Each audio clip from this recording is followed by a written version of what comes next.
Se abre la sesión. Excelencia, aquí tiene el informe de la tesorería. Espero que esté claro. ¿Claro? Hasta un crío de 4 años podría comprenderlo. Búsqueme un crío de 4 años. A mí me parece chino. Yo te lo explico. Así funciona esto. Mira que me gusta esta entrada, Ana Comellas. ¿Qué tal? ¿Cómo estás? Muy bien, Juanra. Muy contenta con la entrada también. En plan, nosotros, es una entrada digna de lo que viene después. Nosotros seremos buenos en lo nuestro, pero es que ese Groucho, así funciona esto de Lucía, la hija de Marga. Este swing, súbeme este swing un poquito. Es que te dan ganas de bailar. No puede haber más talento concentrado en tan pocos segundos. Ana Comellas. La verdad que sí, Juanra. Yo, fíjate, es escucharlo y se pone en marcha en mí una cosa que necesito mucho, mucho para hacer el podcast. La sonrisa. ¿La sonrisa? La sonrisa. Diantre, yo pensaba que era el sentido económico de la vida, o la capacidad de divulgación, o la voz en modo locución, la sonrisa. Sí. Pues mira, Juanra, te voy a hacer una confesión de becaria. Cuando empecé a entrar en Antena en la Brújula contigo, con la serie de las criptomonedas, antes de entrar llevaba como una lista de cosas que tenía que hacer, ¿no? Un poco según me iba regañando a veces. ¿Yo regañarte yo? De controlar los tiempos, sí. Que no esté encendida la luz de la grabación cuando abras la claro, dichosa puerta del estudio. Exacto, no entres en el estudio cuando está el pilotito rojo. Sí, y cosas así, ¿no? Y yo era como, tienes que vocalizar bien, no digas ni todas esas cosas, ¿no? Y entonces al final la lista era tan larga que la resumí un poco como los mandamientos, en uno principal, que era sonríe, así claro. Todo va a salir bien. Claro, hay mucha gente que desconoce algo fundamental en la radio. Esto no es otra cosa que temperatura. Eso decía Iñaki Gabilondo, temperatura. Uh-huh. Y la sonrisa es el primer paso hacia la temperatura. Así que vocaliza bien, no digas procura no decir efectivamente, no entres con la luz roja encendida, pero sobre todo sigue sonriendo. Y no puedo negar que el entusiasmo es uno de tus talentos. ¿Sí? Yo no sé hacer muchas cosas. En este podcast la que sabe eres tú. Pero sí hago bien algo, es detectar el talento, fíjate. Por eso estoy aquí contigo. Pues del tuyo, del mío y de muchos otros vamos a hablar hoy, Juanra. Pero no solo de tener talento, sino de saber rentabilizarlo. Así funciona la gestión del talento. Juanra, si deslizas la pantalla del dispositivo desde el que estás escuchando este podcast, vas a llegar a un episodio que se llama Así funciona el mercado de trabajo. Y si recuerdas, Juanra, hacíamos la analogía del trabajo con las naranjas. Perfectamente. Nos servía para entender los conceptos, pero todos sabemos que una naranja, aunque lo parezca, no es igual que otra. Desde luego que no. El sabor, la textura, el dulzor, el olor también. La formación, la experiencia, la actitud ante el trabajo y el talento. Claro, ya no hablamos de naranjas, ¿no? No exactamente, Juanra, pero se necesita ser un buen agricultor para seleccionar la mejor variedad de naranjas, situar el árbol en un entorno adecuado para que crezca, proporcionarle los nutrientes que necesita, saber cuándo la fruta está en su mejor momento. Y nuestro agricultor de hoy se llama Juan Martínez.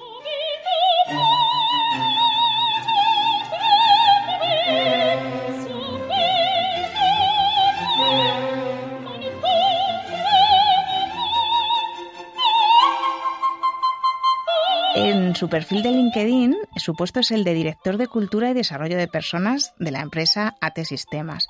Pero si le preguntas, te dirá que es gestor de la felicidad y del talento. ¿Qué tal, Juan? Bienvenido. Bien hallado, Juanra y Ana. Bueno, tampoco, en absoluto. O sea, al final, lo que habitualmente o tradicionalmente conocemos como recursos humanos es algo más amplio que también, además de la gestión del talento, incluye pues lo que son las relaciones laborales, como explicabais en el capítulo Así funciona el mercado del trabajo. Uh-huh. Está la prevención de riesgos laborales, o también hay todo un capítulo muy amplio de compensación y beneficios que asegura que las personas nos sentimos adecuadamente reconocidas, ¿no? Por nuestro trabajo. ¿Qué es el talento? Yo es que siempre le pregunto a Ana cuando vamos a hablar de un tema y es la pregunta facilita. ¿Qué es el talento? Bueno, es importante revisar o ampliar lo que conocemos o entendemos como talento. Normalmente se ha conocido el talento más como conocimiento, ¿no? Asociado a un área, pues como puede ser financiero, como puede ser comunicación, como puede ser, pues, talento, recursos humanos. Pero va más allá. Yo creo que es de común entendimiento por parte de todos que lo que normalmente llamamos talento, decimos esta persona tiene talento, es porque tiene la capacidad de hacer algo, no porque tenga un conocimiento académico. Con lo cual necesitamos juntar ambas. Dicen, por ejemplo, que Mozart a los 4 años ya era capaz de tocar instrumentos o era capaz de hacer composiciones musicales. Bueno, no tenía, claro, a los 4 años no tenía un conocimiento académico, no había ido todavía a la escuela, pero tenía una capacidad innata, con lo cual lo que necesitamos es juntar ambos. Para los comunes de los mortales, como puedo ser, por ejemplo, yo, pues bueno, yo no soy Mozart, con lo cual normalmente acudimos a una institución académica para formarnos, adquirir conocimiento y luego adquirir la capacidad de ponerlo en práctica, ¿no? Lo que es la experiencia. Entonces, conjugamos conocimiento con experiencia. Pero como es el caso de Mozart, además hay habilidad, ¿no? A las personas se nos dan mejor cosas diferentes. Y eso ya empezamos, por ejemplo, a hablar también de la diversidad, que las personas somos diferentes, somos diversas, porque a unos se nos da mejor unas cosas y a otros otras, aunque tengamos la misma experiencia, los mismos conocimientos de base. Y el último punto, que además es crítico hoy en día en la gestión del talento, es la mentalidad. Podemos tener el conocimiento, podemos tener la experiencia y podemos tener las habilidades, pero si no tenemos la mentalidad, lo que habitualmente se llama actitud, nos va a ensombrecer tanto para ponerlo en práctica como para poder adquirir más conocimientos, ¿no? Y aprovecharlos. Sin embargo, precisamente en el episodio del mercado de trabajo, más que naranjas eran lentejas, ¿no? Al final hay para una determinada cualificación hay un salario, hay unas condiciones y tal. Y muchas veces se sigue diciendo, bueno, si ya tienes un trabajo, ya te pagan, ¿qué más quieres? Es que además quieres ser feliz en el trabajo. Claro, esto parte de una concepción inicial que sí que vale para una parte de los trabajadores, pero no aplica a todos. Y nuevamente volvemos a un concepto de diversidad, pero desde el punto de vista de la personalidad de las personas, es decir, qué nos mueve a unas personas y qué nos mueve a otras. Entonces, sí que es cierto que en el trabajo se asume un concepto de sentido del deber. Es decir, oye, pues si tú estás optando a un puesto de trabajo y te estoy pagando a cambio un salario, se te espera un sentido del deber. Y bueno, pues vamos al trabajo, trabajamos, producimos, pero eso no significa que yo esté dedicando unas horas en mi puesto de trabajo, no significa que esté dando lo mejor de mí. Evidentemente yo te estoy dando una parte de mí, pero que me estés pagando un sueldo no necesariamente significa que yo te esté dando lo mejor o mi mejor versión. Hay un conjunto de personas que sí que podemos tener ese sentido del deber. Oye, pues me están pagando, yo tengo el sentido del deber de dar lo mejor de mí, pero eso no aplica a todos. Entonces hay otro conjunto de personas que igual podemos identificar, bueno, tú me estás pagando un salario, yo te devuelvo un trabajo, pero eso no significa que si no me motivas adecuadamente o me activas otras palancas que yo pueda valorar y que me puedan motivar, te vaya a dar mi mejor versión, ¿no? Con lo cual, es importante entender esta diferencia en que no solamente desde el pagar un salario vamos a obtener lo mejor de las personas. Y ahí la gestión del talento participa, ¿no? Para lograr conseguir esa mejor versión. Claro, estamos hablando, es muy, muy interesante el planteamiento, porque se aleja un poco probablemente del tópico. Estamos hablando de talento como una capacidad innata o que puede desarrollarse también, que hay que trabajar y que está directamente vinculada a la motivación. Es decir, tú puedes, es que me parece que esa línea está muy bien. Tú tienes un talento, tienes una capacidad, que además siempre tendemos a no trabajar en esa dirección desde niños, desde estudiantes. Oye, ¿qué es lo que te gusta hacer? ¿Qué es lo que sabes hacer? Puedes hacerlo. Vete a por eso. Y en vez de decirle, oye, joder, no eres incapaz de hacer eso, no, vamos a ver esto que tú sabes. Eso, estoy hablando de educación. Pero claro, luego llevas ese elemento al mundo del trabajo y es exactamente lo mismo. Es el espejo de eso. El espejo que devuelve la misma imagen. Tú en el trabajo, tú en la gestión de tu grupo humano, tienes que... O te llegan y te explican, o tú descubres determinadas capacidades. Tienes que hacer lo posible por aumentar esas capacidades con conocimientos técnicos, y luego, estoy reiterando lo que dices, pero es que me parece muy, muy, muy interesante el planteamiento, y trato de resumirlo para luego ir a la cuestión, ir a la pregunta. Lo que tenemos que hacer es motivar lo suficiente, no solamente apoyar el desarrollo de esa capacidad, sino motivar lo suficiente a la persona y supongo que también al equipo. Y yo te pregunto, antes de seguir, ¿qué es más complicado? Detectar en la gestión de talento, en la detección del talento, detectar el talento inicial o motivar de verdad esa capacidad que tiene la persona con la que trabajas. Pues fíjate, desde mi punto de vista es más difícil motivarlo si la persona no tiene la mentalidad previamente y no quiere adoptarlo. Claro, ¿qué entendemos por mentalidad? Mentalidad es cómo me percibo a mí mismo y cómo me posiciono frente a los demás. Y a veces encontramos personas que pueden tener una mentalidad en las que se infravaloran, es decir, yo me veo por debajo de los demás, con lo cual muchas veces yo me autodescarto en tener mejores opciones y desarrollarme, porque claro, si yo me veo ya directamente no voy a poder dar más o no voy a poder lograr algo mejor, me autodescarto, es decir, me autosaboteo. Pero luego tenemos el extremo contrario, es decir, yo me veo a mí mismo mejor que los demás y entramos en un discurso de autojustificación de ¿para qué voy a ir a un curso? Si yo ya lo sé hacer, o si ya toda la vida hemos ido haciendo las cosas de esta manera y ha funcionado, ¿no? Entonces entramos en esa etapa también muchas veces de ceguera cognitiva que llamamos, de, oye, pues igual las cosas se pueden hacer mejor, igual puedes desarrollarte y podemos cambiar la manera de hacer las cosas, ¿no? Y optimizarlo. Por eso la mentalidad es un eje principal en cuanto a conseguir la motivación para poder querer aprender, ¿no? Y eso es fundamental. Oye, los gestores de recursos humanos o de talento tenéis que estudiar psicología. No sé si eso se vincula directamente a los recursos humanos, pero me parece fundamental, ¿no? Bueno, es una parte básica de lo que habitualmente se conoce como recursos humanos, que es entender y comprender a las personas. Y además hay una parte que es fundamental en cómo enfocamos la nueva manera de gestionar los recursos humanos o las áreas de personas y la gestión del talento, que es hacerlo desde las personas. Es decir, no tanto desde yo creo que esto va a ser bueno para ellos o va a aplicar, sino desde la escucha activa de las personas de tú qué quieres, a ti qué te motiva y a partir de ahí trabajarlo.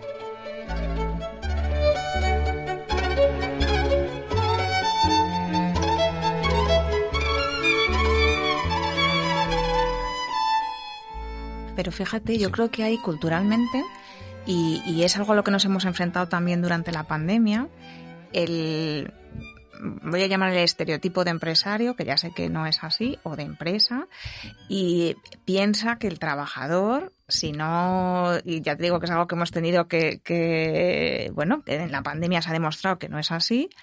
Está la historia del presentismo, te tengo que estar viendo, te tengo que estar controlando. Si al trabajador le dejas que pida, pues parece como si fuese un niño de 3 años y te fuese a pedir todo en la vida, ¿no?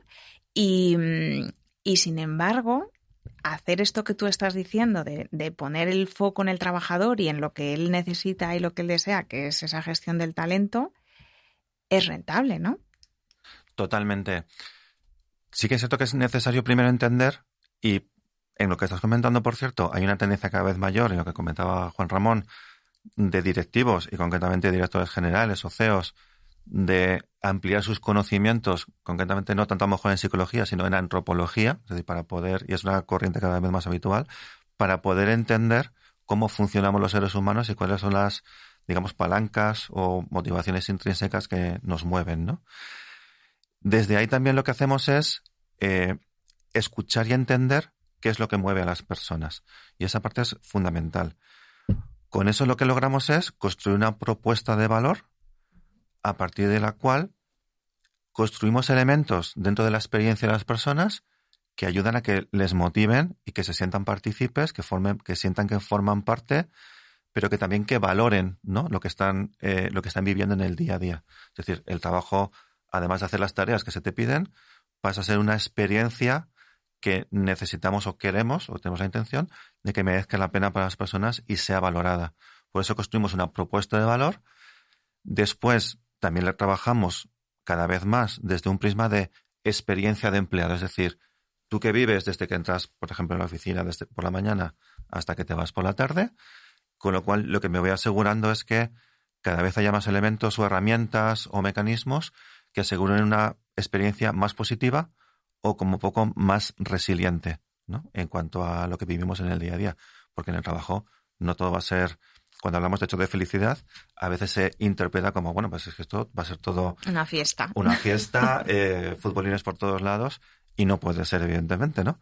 Pero sí resiliente, y cuando pasan, eventos o adversidades que no salen las cosas como nos gustaría, pues que también haya resiliencia dentro de la organización para poder recuperarnos y continuar.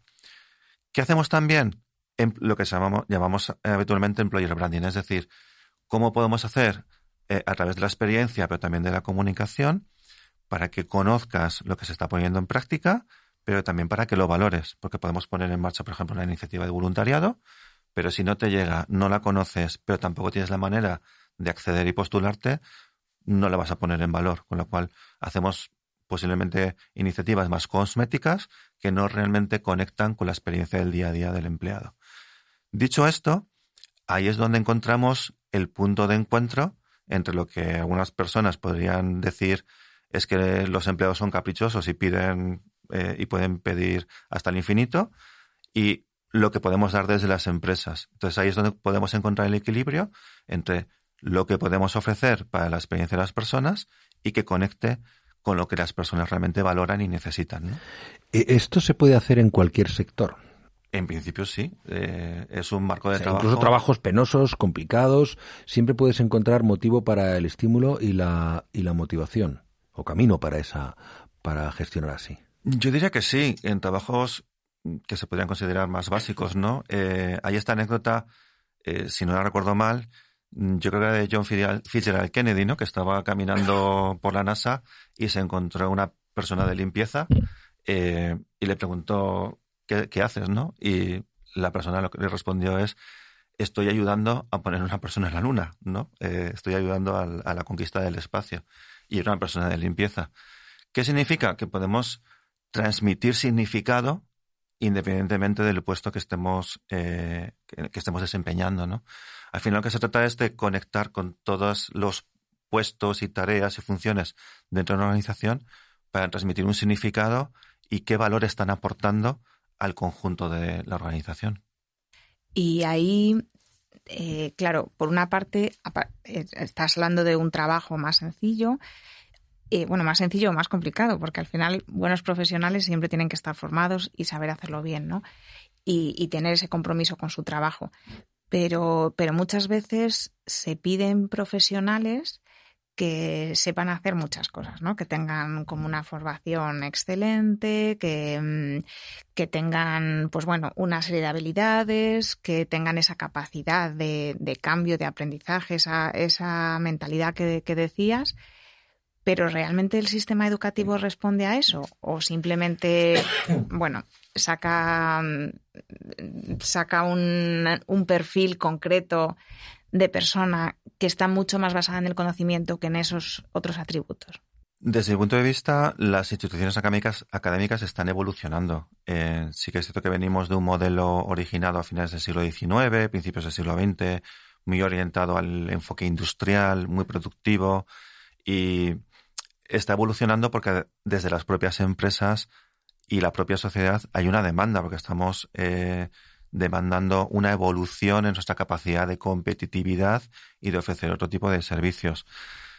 Claro, cuando acudimos al concepto que hablábamos al principio de qué es el talento, ya no se están pidiendo solamente conocimientos, se está pidiendo experiencia, o por lo menos que tú tengas el potencial para desarrollarla. También se están pidiendo habilidades. Cada vez más la comunicación, saber trabajar en equipo, la cooperación, colaboración, etcétera, incluso el pensamiento crítico, son habilidades o competencias que se están demandando más. Cada vez menos necesitamos personas que hagan lo que se les diga, y cada vez más en las organizaciones estamos pidiendo personas que tengan esa capacidad, por ejemplo, mencionaba, de pensamiento crítico. Y poder entender, pero también añadir un valor a lo que se les pide que se haga. Las instituciones académicas están evolucionando progresivamente para hacer un expediente académico, un currículum académico que incluya no solamente conocimientos, sino que tú vayas desarrollando experiencia, pero también habilidades que te preparen para el mercado profesional, y que eso pues te resulte menos extraño cuando te incorpores, pero que las empresas empiecen a lograr más ese valor de ese talento que estás aportando. Y además la mentalidad, ¿no? Desde las instituciones académicas cada vez más están trabajando que tengas esa mentalidad, por ejemplo, de aprendizaje continuo, de, oye, has terminado, puede ser un grado de formación profesional, puede ser la universidad, tu formación y tu desarrollo no va a acabar ahí. Y es importante que también empecemos a entender que vivimos diferentes etapas profesionales a lo largo de nuestra vida profesional, ¿no? Que podemos incluso reconvertirnos, y desde las instituciones académicas cada vez se está impulsando más ese concepto de upskilling o reciclaje y aprendizaje continuo para que salgas ya directamente de la institución académica con una mentalidad de necesito seguir constantemente estar aprendiendo. Y eso entronca con la gestión del talento, porque es lo que necesitamos en las organizaciones, una mentalidad de un aprendizaje y actualización continuo. Claro, estamos además en la era del aprendizaje, que dice el profesor José Antonio Marina. Y yo te pregunto, ¿es verdad que en la sociedad, como planteaba Ana, es posible que no exista una conciencia, una conexión todavía con esa realidad?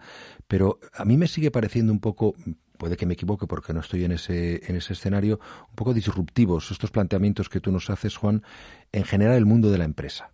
Uh-huh. Porque las tecnológicas, las empresas que pueden tener más clara una necesidad de compromiso de todos los trabajadores, porque bueno, no todo el mundo tiene claro que una señora de la limpieza que está limpiando está contribuyendo a ir el hombre a la luna, ¿no? Pero en general esa forma diferente de ver la gestión de los recursos humanos, la gestión del talento, que me gusta más llamarlo así, todavía tiene camino por recorrer dentro del mundo de la empresa. Totalmente. Es cierto que venimos, digamos, de una herencia social, ¿no? O cultural, que asocia bastante el talento a la jerarquía. Cada vez más en la gestión del talento lo estamos orientando al valor que tú estás aportando a la organización y cuál es el significado de lo que estás haciendo. Por eso, por ejemplo, cada vez más se desacoplan las carreras o los planes de carrera o el desarrollo de perfiles técnicos de los perfiles, por ejemplo, de gestión. ¿Qué sucede? Habitualmente hemos entendido que los perfiles que desempeñan una función de gestión con una responsabilidad y decisiones sobre la empresa son aquellos perfiles que, claro, en la organización, jerárquicamente en la pirámide, suelen estar encima, ¿no? O arriba. Y además, salarialmente, suelen ser los perfiles que, bueno, pues también suelen estar más reconocidos. Pero eso nos lleva a encontrarnos en una paradoja, porque, claro, tenemos técnicos que también quieren aspirar a tener una mejor retribución. Entonces, en esa paradoja que les planteamos, el único camino que ven es ir hacia carreras o puestos de gestión y de responsabilidad. Y muchas veces no tienen ni idea, claro. Hay buenísimos profesionales que es que les pones a dirigir equipos y no tienen ninguna capacidad para hacerlo. Efectivamente, volvemos a el concepto de talento.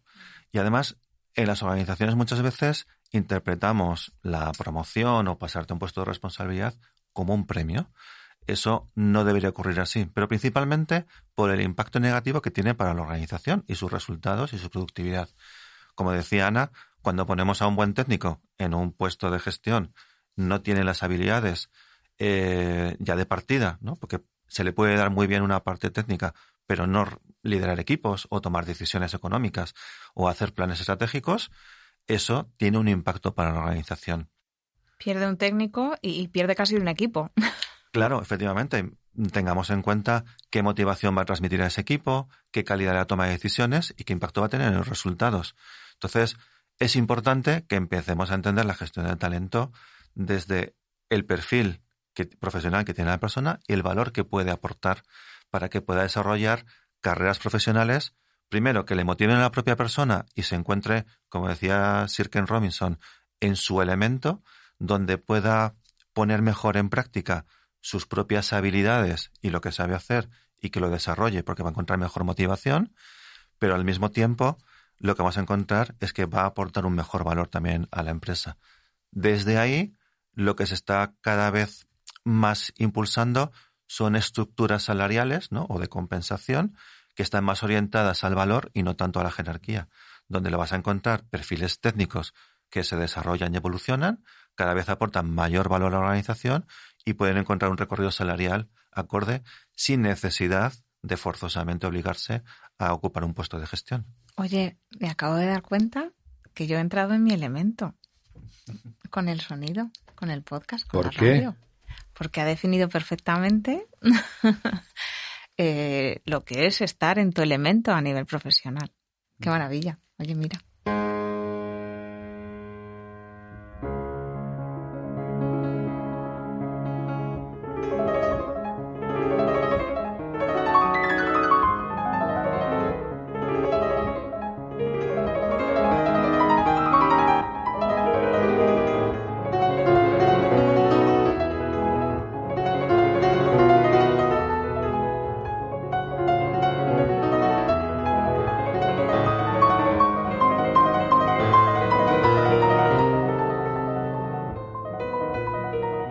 Me sigue pareciendo fascinante este planteamiento de las relaciones laborales desde el punto de vista de la motivación y porque claro, evidentemente renta más. Si la gente está más motivada, trabaja mejor en equipo, renta más, pero eso se puede medir. Existe.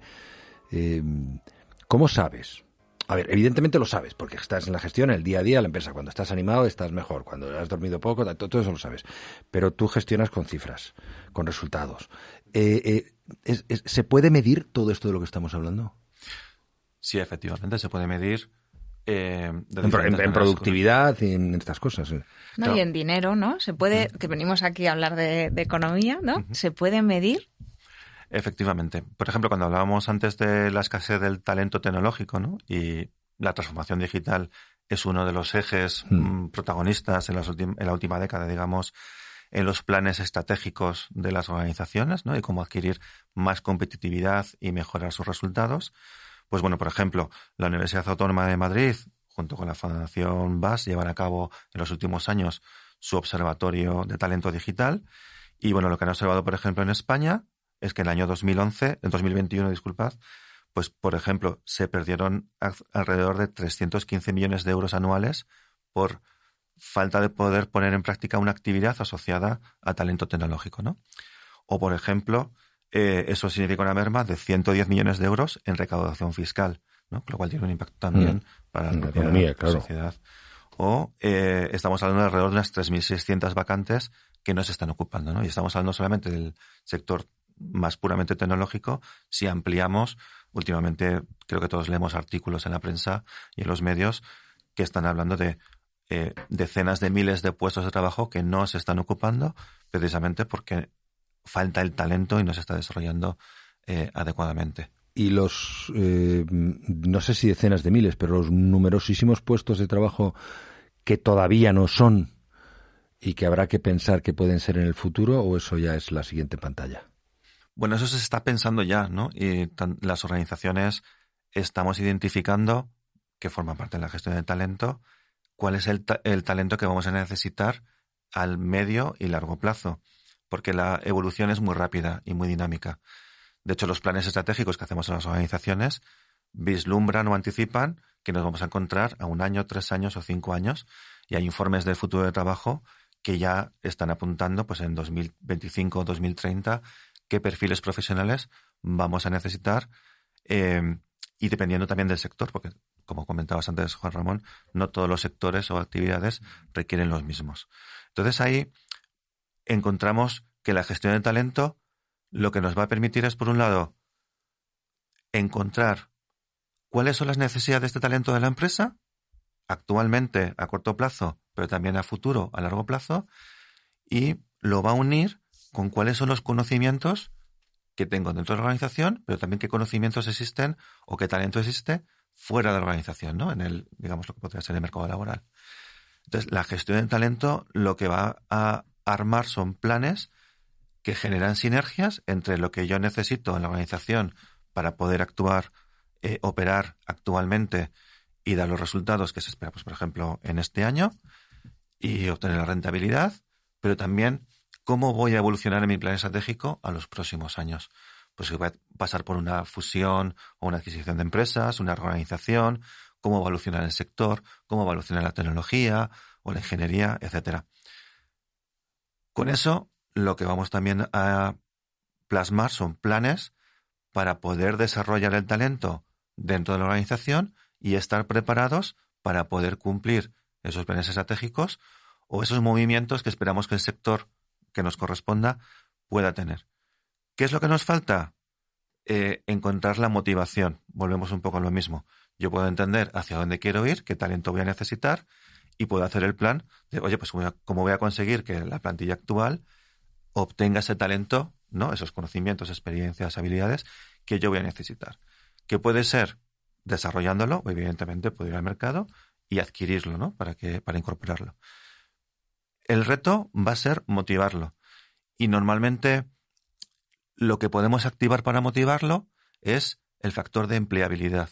Normalmente todas las personas, con alguna excepción, entendemos que si la empresa me ofrece un plan para desarrollarme y que va a mejorar mi currículum, mi perfil profesional y mi empleabilidad, me va a generar, por un lado, mayor motivación para realizarlo y para hacer el esfuerzo de desarrollarme, pero también te genera un vínculo, que es lo que conocemos como fidelización, hacia la organización. Si yo en esta empresa estoy logrando hacer lo que se llama una carrera, no solamente desempeñar un trabajo, sino también crecer, y me lo facilita la organización, y además se alinea y coincide con lo que cada vez pide más el mercado laboral, voy a tener mayor motivación por llevarlo a cabo, pero también voy a generar un vínculo positivo hacia la organización que me lo está facilitando. Y eso es lo que también se conoce como fidelización, es decir, voy a tener más ganas de permanecer en esta organización porque me está facilitando algo que yo también necesito, ¿no? Porque ahí, Juan, ¿qué es más fácil? Atraer el talento de fuera, potenciar el talento que tengo dentro, y cómo de difícil es luego retener ese talento, me haya venido por un sitio o por otro. Bueno, me estás diciendo que la propia empresa puede fidelizar a sus empleados, ¿no? Con ese sentimiento además de pertenencia, de... Bueno, también se supone que tú en la selección, ¿no? Estás cogiendo personas afines a la cultura de tu empresa, etcétera. Pero bueno, ¿qué es mejor? Porque eso yo también lo he visto en las empresas, ¿no? Muchas veces se ve con malos ojos que, jolín, han traído aquí a fulanito que no tienen ni idea, porque seguimos valorando que nuestro nivel de conocimiento es mayor que el que viene de fuera, lógicamente, y a lo mejor los empleados no están percibiendo ese otro talento por el que lo han contratado, y genera muchas ampollas muchas veces, ¿no? El jolín, ¿y por qué no me han desarrollado a mí o han desarrollado dentro de la empresa lo que se necesitaba y han ido a buscarlo fuera? Muy buena pregunta, Ana. La gestión de talento, digamos que activa 3 herramientas principales. Una es la adquisición del talento, es decir, ir al mercado para incorporarlo. La otra es el desarrollo del talento, es decir, quien ya está dentro, que se desarrolle para prepararse para lo que hay que hacer hoy y para lo que viene a futuro. Y luego también está la movilidad o la movilización, es decir, personas que ya están en la organización, no solamente que se desarrollen, sino que se muevan entre diferentes departamentos o equipos o áreas. Una, o por desarrollarse en una nueva línea profesional, o por aportar eso que ya saben y de alguna manera viralizarlo o contagiarlo en equipos que lo necesitan, ¿no? Desde mi punto de vista, lo recomendable es desarrollar el talento interno, precisamente por ese factor de motivación y también de fidelización, ¿no? De las personas, es decir, que quieran y renueven, digamos, ese contrato diario de motivación de quiero seguir en esta organización, porque es ahí donde vamos a encontrar también un mayor compromiso y una mayor productividad. Lo que sucede es que en ocasiones o el camino es muy largo para que el equipo se desarrolle y obtener ese talento que necesitamos, o no tenemos el tiempo para poder esperar. Y es importante también poder acceder al mercado laboral para poder incorporar ese talento que necesitamos. Entonces, desde el punto de vista de las recomendaciones, primero optar por desarrollarlo y tener programas de gestión de talento, que es lo que estamos hablando hoy, que sean programas que conecten con las personas y desde las personas, para que entiendan que queremos y que hay una voluntad de desarrollar el talento interno, pero hay momentos en los que va a ser necesario incorporarlo. Cuando lo hacemos con transparencia y con cercanía y las personas son partícipes, normalmente entienden que es necesario incorporar talento externo. No, sí, yo me sigo fascinado con todo esto. Pues estamos hablando de algo que es intangible, pero que es fundamental. Intangible, vamos, de los que trabajáis en recursos humanos, desde luego no, pero para los que muchos de quienes escuchan o quienes hacemos este podcast, es un universo nuevo y, como te decía, que disruptivo con respecto a la idea que se tiene de todo esto. Pero hay una cosa que también me preocupa y es, o por lo menos me gustaría que me dieras alguna clave, la gestión del talento de la siguiente forma. Tú, porque sucede mucho, imagino, en muchas empresas. Tú has captado el talento de una persona, le formas durante un tiempo, has invertido en él y llega otro y te lo roba. ¿Cómo lo evitas? Bueno, no lo evitas. O sea, no quiero decir, no te lo roba, a ver, te lo ficha, ya, pero nos hemos entendido. Sí, de hecho antes Ana ha mencionado retención. Sí que es cierto que hay elementos intrínsecos a la relación laboral que te retienen, ¿no? Y que pueden hacértelo pensar 2 veces antes de pues irte a otro reto profesional, a otra empresa. Lo que sabemos a día de hoy que funciona mejor es la fidelización. Es decir, que yo te ofrezca en tu experiencia laboral como empleado, que te ofrezca experiencias y elementos que te hagan valorar estar en esta empresa. Es decir, y cuando te llame otra empresa, pues que te lo pienses todavía más, porque tienes un vínculo y sientes que estás donde quieres estar, ¿vale? Entonces, no es tanto retener o evitar que la persona se vaya a otra organización, porque eso sería como poner puertas al campo y es inevitable.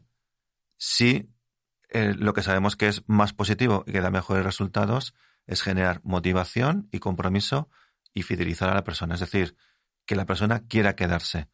A partir de ahí y desde esa perspectiva, pues si la persona no se siente a gusto y hay algo que a lo mejor están ofreciendo fuera, va a ser más fácil ver cómo podemos trabajar aquello que tú necesitas para que te quieras seguir quedando.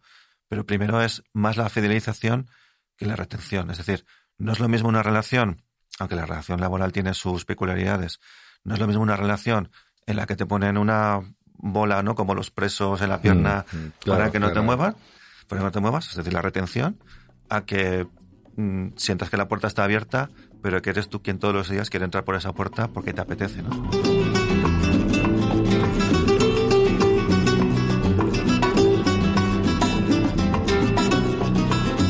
¿La tecnología amenaza en algún momento el talento? Y si quieres me explico. Por favor. Sí, me explico. Porque nosotros somos gente con enormes capacidades para hacer determinadas labores. Ya vamos viendo, y además es la evolución natural de la tecnología en el mundo en general, que hay muchas labores que hace tiempo requerían de un talento singular y que los pueden hacer las máquinas. La inteligencia artificial está rebasando fronteras impensables. Ya estamos pensando en diagnósticos fruto de análisis realizados por máquinas, por inteligencia artificial, que probablemente sean más precisos porque podrán contar con elementos que a lo mejor se le escapan al médico. A mí eso me parece muy difícil de casar. Es decir, ¿cómo conseguimos seguir adaptándonos a un mundo que evoluciona y no perder talentos porque la máquina hace cosas que mejor que una persona que las hacía hasta ese momento? Me explico un poco mejor. Me provoca una sensación de desazón o desasosiego pensar que precisamente por la capacidad de la inteligencia artificial de mover las decisiones y de analizar la realidad, pues fuéramos perdiendo eso tan humano en las relaciones laborales como es el desarrollo personal, el desarrollo individual y que además conecta directamente con la motivación, me parece. No sé si me he liado mucho, pero... No, estoy totalmente de acuerdo. Y tiene un impacto, de hecho, en la línea que comentas. La inteligencia artificial ya no solamente es capaz de realizar una tarea como lo que entendemos habitualmente por un robot, sino que la inteligencia artificial a día de hoy, y cada vez va a ser mayor, tiene capacidad cognitiva. Es decir, una inteligencia artificial te puede llamar al teléfono y puede mantener contigo una conversación y cada vez pues va a tener una voz menos metálica y va a tener una voz más natural. Tienen avatares, etcétera. Y de hecho, cada vez más en las organizaciones vamos a interactuar con inteligencias artificiales que, bueno, pues van a tener una representación de persona, ¿no? Con un avatar, etcétera. Con lo cual, las capacidades de inteligencia artificial cada vez son mayores y pueden sustituir, entre comillas, pues puestos de trabajo y el talento que a día de hoy realizamos las personas. Eso es un hecho que desde el punto de vista es innegable. Ahí justamente es la gestión del talento la que puede ayudar a mitigar el impacto. Cuando entendemos inteligencia artificial y robotización, automatización puramente desde los departamentos de tecnología, es cuando estamos desconectando del impacto que tiene justamente las personas. Cuando ese plan de digitalización o de automatización, implantar inteligencias artificiales, conecta con la gestión del talento, con los puestos, con los roles, con las responsabilidades, cómo va a impactar, cómo va a empezar a, entre comillas, sustituir y va a empezar a poblar ciertos puestos, podremos empezar a prepararnos para hacer planes para que esas personas que se van a ver afectadas empiecen a adquirir otros conocimientos, otra experiencia, o puedan desarrollar sus habilidades y adquirir otras. Y a partir de ahí habrá dos opciones. Una, o dentro de la organización cubrir otras necesidades que se van a ir despertando y que podamos atender con personas que ya están dentro de la organización, pero con un plan de desarrollo para ellas. O si lamentablemente, y ocurre, no se encuentra esa cabida dentro de la organización, sí van a tener una mejor empleabilidad y puede haber planes de desvinculación que les ayuden a encontrar una mejor empleabilidad fuera de la organización, ¿no? Y eso cada vez se está poniendo en marcha para poder amortiguar el impacto social, evidentemente, que puede tener esta parte de la digitalización. Y me has aclarado la duda, ¿es verdad? Ana. Pues nada, solamente quería preguntarte si en las organizaciones o en determinados puestos, por determinadas personas, hay miedo al talento. Sí, y nuevamente volvemos a la mentalidad, ¿no? Claramente cuando, pues como comentaba antes, por ejemplo, me percibo como en un puesto superior, ¿no? O me percibo mejor que los demás, suele haber miedo al talento, ¿no? Cuando percibes personas brillantes o que pueden tener el potencial o la capacidad, pues te puedes sentir amenazado porque esa creencia que tú tienes de yo soy mejor y que sustenta pues toda una serie de dinámicas, pues claramente me puede llevar a que se me activen un conjunto de miedos, ¿no? O temores y poder incluso tomar decisiones para ensombrecer ese talento, ¿no? Y yo creo que entroncamos con algo muy importante en la gestión de talento, que justamente es el liderazgo, ¿no? Y cómo desarrollamos el liderazgo para que no ocurra justamente lo que tú estás comentando. Liderazgo y luego pues, puede aplicar a los equipos. Fíjate, hay un estudio que la consultora internacional Gallup desarrolla en los últimos años que tiene que ver cómo se genera el compromiso en las personas, que hemos hablado antes, esa motivación hacia el empleador o hacia la empresa, pero además lo han entroncado con cómo me afecta el compromiso, la motivación que yo desarrollo con el tipo de líder que tengo, ¿no? Pues el jefe o la jefa. Es de sabiduría popular normalmente, ¿no? Todos comentamos que cuando alguien se va de un trabajo, lo normal es que te vas por tu jefe, ¿no? Y eso, el estudio de Gallup además lo confirma. Hasta un 70% de variación de tu compromiso en el trabajo depende de tu manager, depende de tu jefe del mando. Por eso es fundamental que en la gestión del talento haya planes para desarrollar el liderazgo, que los jefes, directivos, managers, etcétera, tengan esa actitud y esa mentalidad, pero también tengan ese cambio de rol hacia los equipos, en vez de ser más autoritarios, como mejor tradicionalmente hemos conocido, para ser más facilitadores hacia el equipo. Justamente el estudio de Gallup lo que determina es que el liderazgo que se ejerce a día de hoy, el compromiso que está consiguiendo las empresas en las plantillas, en los equipos, lo que determina es que hay un 15%, alrededor de un 15% de personas en los equipos o en las plantillas que están activamente descomprometidas, ¿no? O sea, es decir... Boicoteando. Boicoteando. O sea, por la mañana se conectan o van a la oficina casi con pensamientos de cómo puedo boicotear, negativizando y que todo. Eso creo que todos entendemos y conocemos cómo puede frenar las dinámicas de la organización, frustrando planes, ¿no? Y la propia productividad y desmotivando al propio equipo. Luego hay alrededor de un 40-45% de personas que están activamente comprometidas. Pues tiene la motivación y la ilusión. Pero fijaros que hablamos de menos de la mitad de la plantilla de una organización, que son los que están activamente comprometidos y motivados. Nos queda entre medias alrededor de un 40% de personas que... Ni fu ni fa. Que trabajan desde la indiferencia. por eso antes estábamos hablando de la importancia de generar la motivación para que ese 40% de personas que trabajan desde, entre comillas, la indiferencia se sumen a los activamente comprometidos, ¿no?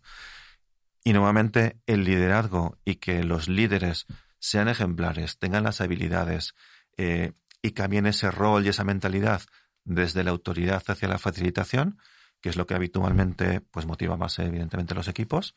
De hecho, es un elemento, la autonomía que me dan a mí para en el trabajo, para tomar decisiones o actuar, de hecho es un elemento de motivación que está contrastado.